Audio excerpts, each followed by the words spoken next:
This is the premium guard engine air filter for the Mercedes A220. Today I'll show you how to put it in. From the driver's seat, the engine compartment lever is right here. Just pull on this and it'll open. Push on this lever in the inside and this gray lever will get this engaged and then you can pull it out.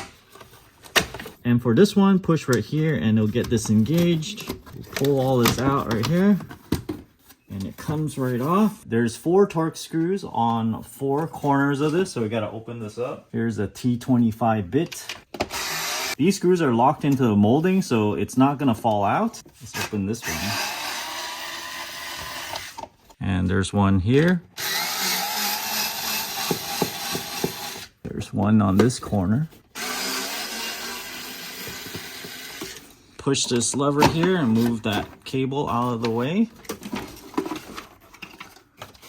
Now we have the filter. Take note which direction it is. You've got these corners that are cut off, right? So we'll put in a new one right here. There it is. There's our new one. Let's look at the status of this one. The air was supposed to come in here. It's actually quite clean. It's not too bad. We'll use this new one for now. It's supposed to go in there.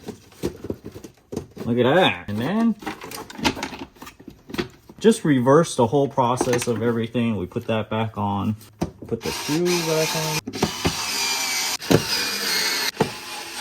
on. Re-engage this connector. This one, you push it in, push that in. Make sure that's locked. Okay, it's all locked. And then I'm feeling down here for the grommet to make sure it sits on top of that. So there we go. It's all on. Thanks for watching. Until next time.